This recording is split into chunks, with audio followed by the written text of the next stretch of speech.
Hey guys, Seth Lee here back with another Apex Legends video. I hope you're all having a fantastic day. Now in today's video, we're going to be going over some pretty big news. We got the new Battle Pass trailer for Season 17 Arsenal, as well as the official buffs and nerfs patch notes post. So let's just go ahead and hop right into it. So earlier this morning, Apex Legends tweeted out, add some killer pieces to your wardrobe with the Arsenal Battle Pass. Electrify onlookers with System Shock Watson, Singularity Specialist Horizon, and the Reactive Frontier Faithful Car. All this and more launches tomorrow, May 9th. So they did release the Battle Pass trailer, but they really just show off skins in the trailer, so I'll link it down below if you guys want to go ahead and check it out. But now onto the important part. Apex Legends tweeted out, dig deeper into game updates coming in Arsenal, including a World's Edge map update, weapon mastery, firing range changes, and more. Check out the highlights below and read the full patch notes on our website. So let's go ahead and check out the full patch notes right now. Some of this is stuff they have already announced and we have already covered, but a lot of it is new. So onto the Arsenal patch notes. Starting off with the new legend Ballistic. We do have a bit of lore for him, but let's just get into his abilities. First off, we have his passive Sling.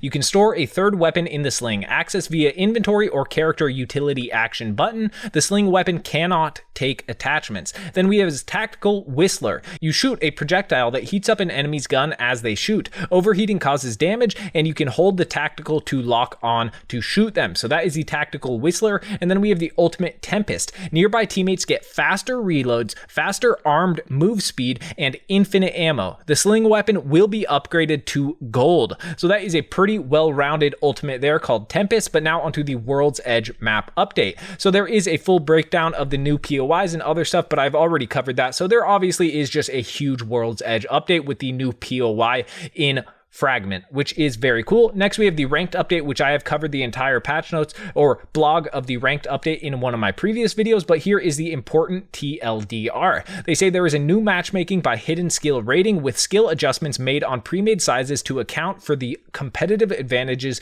gained. Next, they say new scoring system that emphasizes winning the battle royale. Next, there is a new bonus system that conditionally rewards wins and compensates losses, as well as there is no more split reset. Instead, they have a full seasonal reset starting off with 10 provisional games. And lastly, ranked will now require account level 50 to play. Next, we have the weapon mastery. I'll show what it looks like on screen right now. They say weapon mastery is our first new long-term progression system outside of account level. As we look to make Apex Legends more approachable for new players, this system incentivizes learning about the strengths and character of all our weapons. The goal is to deepen player engagement across the board regardless of who you main or which mode you prefer. And they say at the season launch, all players will start with every weapon at level 1 and can start progressing their weapon levels by using them in any game mode.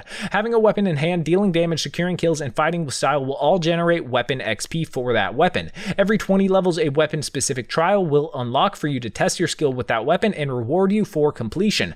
Get your weapon to level 100 and finish all 5 trials to fully master that weapon and earn the final rewards. Each weapon mastery track will earn players weapon-specific badges, lifetime performance trackers, legendary weapon mastery banner frames, and a legendary weapon Apex pack for each weapon. Finally, we have the firing range updates, which I have covered previously. There is a complete overhaul to firing range, and it is absolutely massive now with anything you could ask for. Finally, we have the new survival slot item, the Evac Tower. They say the Evac Tower is the latest loot item to hit the Outlands. This portable jump tower can shape the battlefield in your squad's favor by offering a quick escape or setting up a deadly assault. Harness the power of the skies, but be careful when you use it. Players can destroy the Evac Tower and leave you high and dry. Next, we have ping system updates, which is very cool. I'll show it on screen right now. They say pings are the main method of non-verbal communication in Apex Legends, and coordination is the key to victory. This season, we've updated the system to better serve the game as it exists today. We've removed some pings from the default ping wheel with lower usage rates,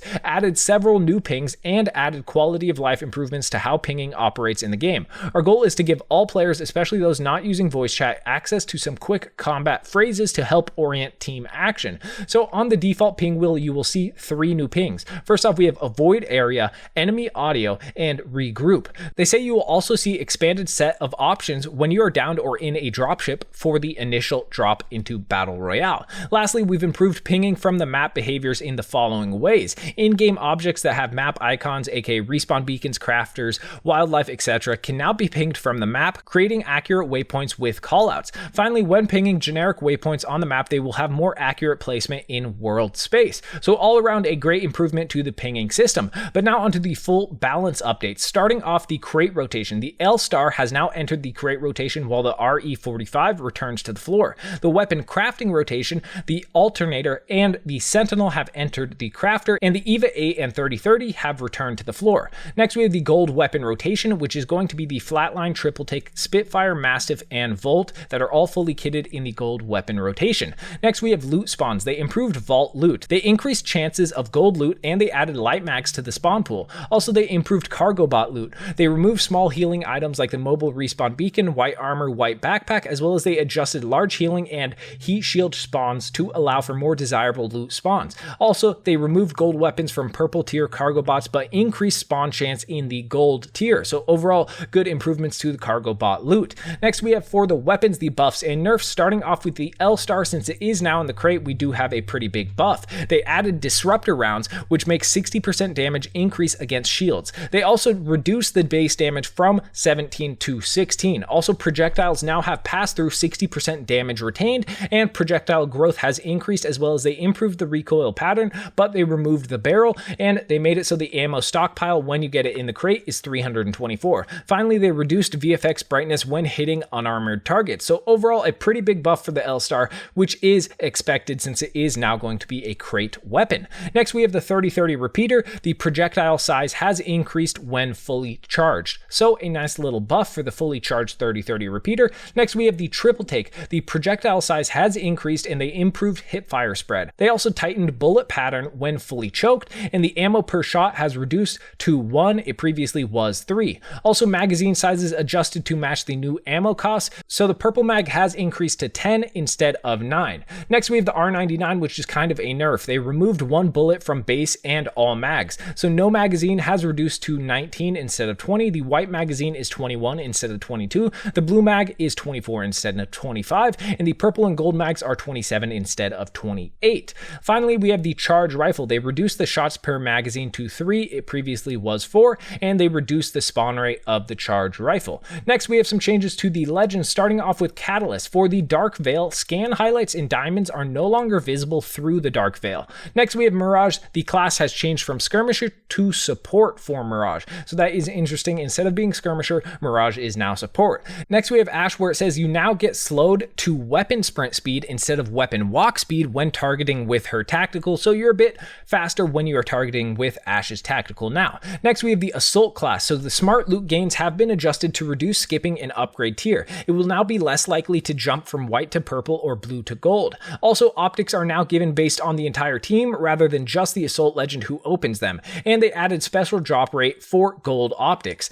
Next, for the Skirmisher class, care packages are now automatically pinged for the team on reveal. This includes empty care packages that have already been looted by another team. Finally, we have the Support class. Support bins will now guarantee at least 1 battery in one of the secret compartment slots, and support bins will now award MRBs if your ally is dead, even if you don't have their banner card. And legend banners can now be crafted by any player who has a support class legend in their squad. So that is actually a pretty big buff for everyone that has a support class legend in their squad, which is pretty cool to see. Next, we have some changes for mixtape. They say the new podium screens for gun run and control, as well as you display a message in the final kill feed if lever penalties are disabled for the match due to an unfair match. Next, it says control and gun run will indicate the team's MVPs on the intro podium, as well as control and TDM have updated loadouts, crate weapon changes and updates based on weapon meta / pick rate and kill rates. Finally, gun run and TDM now have XP bonuses for match completion and match completion after join in progress.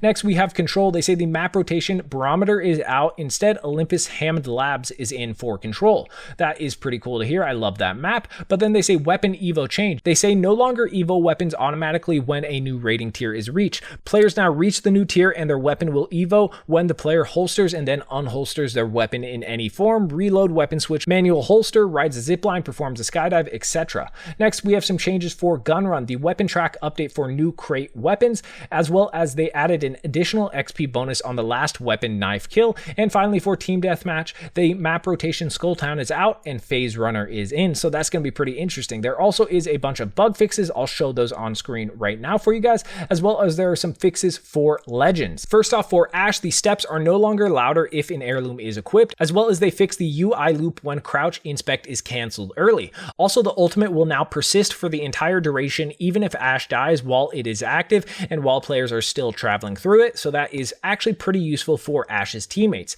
Next, we have Bloodhound. The White Ravens already in flight can no longer be scanned for free tacticals and ult charge. Next, we have Caustic. They fix the traps, destroying when placed near closed doors that are then opened. Next, we have Crypto. The drone can no longer be accessed after being knocked, and the drone no longer occasionally teleports behind a wall after you throw it. Also, they fixed the drone sometimes spawning in the middle of the world when thrown into a wall. And for Loba, next we have the fixed visibility issue with Black Market when Bangalore's smoke is behind, and the amount head peaks over cover while crouching adjusted to match other legends. Next, we have Mad Maggie. They improve the reliability when hitting objects that the ball will damage or destroy. Next, we have Octane. They remove the double jump hint from the launchpad in cases where it would incorrectly show as an option, aka after a Pathfinder grapple. Next, we have Rampart. The multiple cover walls can no longer be placed in the same spot on a trident. Also for Seer, the dummies in the firing range will now have the same footstep behavior as other players when moving inside of Seer's ultimate instead of behaving like the other AI, aka Prowlers and Spiders. Next, we have Valkyrie, where the ultimate cooldown no longer set to 75% after being cancelled while in the Death Totem protection. And for Wraith, they fixed the ultimate being usable while ziplining, as well as the mythic finisher Whiplash no longer pushes players outside of the play area. Next, they have some fixes for the modes for Mixtape, Team Deathmatch, and Control, so I'll show those on screen right now. Next, we have some quality of life updates. They removed the auto taunt prompt on enemy killed, as well as you can now ride ziplines while playing the banner pickup animation, and the bullet impact VFX on snow has been reduced. Next, we have some live API improvements and documentation. I'll show that on screen right now, but that is everything for the patch notes. A lot of buffs and nerfs, so it is very exciting to see. I'm excited to see how the meta changes with all of these changes, but let me know what you guys think down in the comment section below. If you guys enjoyed this video, make sure to hit that like button. It really does help me out a ton. And if you guys haven't already, make sure to hit that subscribe button, turn on the notification bell. It is the best way to support me, and it's entirely free. But it's been your boy Sethley, and I'm out.